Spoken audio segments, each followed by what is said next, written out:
All right, welcome to the Salza Real Estate Team conversation about renting and owning. Wanted to go over kind of the pros and the cons a little bit. So we're going to start with this house, which is 919 Coulter. I had an investor make an offer on this house that wasn't accepted, and now it's withdrawn. So I don't have the best photos of it up here because it's withdrawn and it's on Realtor.com instead of on our MLS. Anyway, this house was on the market at $365. It dropped to $356.7. I think we offered $350 on it because that's the number we could cash flow. So we're using this house at $350,000 in our examples over here when we get to the numbers. Kendall's going to talk about the advantages of renting and owning, and then I'll come back and talk about those numbers. So the advantages to renting is that you only have to sign a 1-year lease, so you can move very easily every 12 months. The other advantage is that you have an owner making the repairs for you. The disadvantage is that your money is renting the space, but your money doesn't have any additional benefits with it. The advantages to owning is that you're still renting your space, but your money is gaining value over time.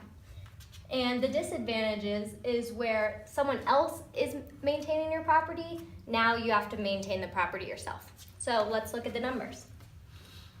So if we're looking at the same house, we're going to look at 919 Coulter that we were just looking at over here. It's our fancy 919 Coulter.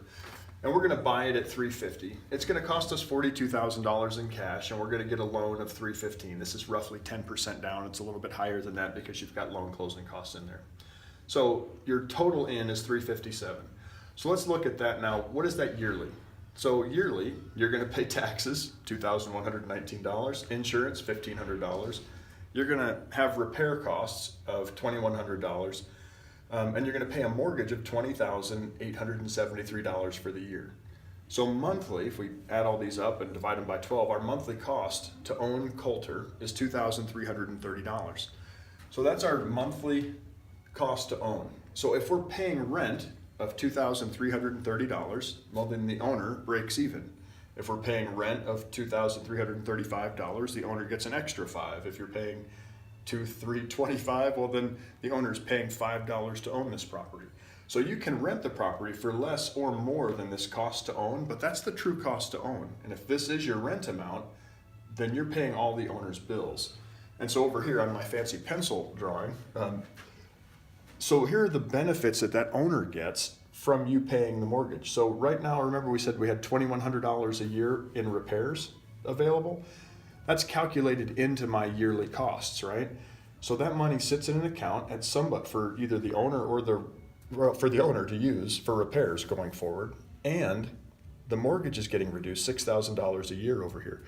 So even though a renter has all these advantages that they're not the one taking care of the house, they have the ability to move if job changes, life changes, anything changes. They're paying roughly $600 a month into that owner's pocket. And so that's one of the reasons that I try to help people purchase their rental properties rather than stay a renter for life, is I think this benefit over time really helps people out. So there are great benefits to renting. There are great benefits to owning. If you're not sure who to talk to or how to have that conversation, call us, call Kendall, call me. We'll talk through the advantages of renting. We'll talk through the advantages of owning.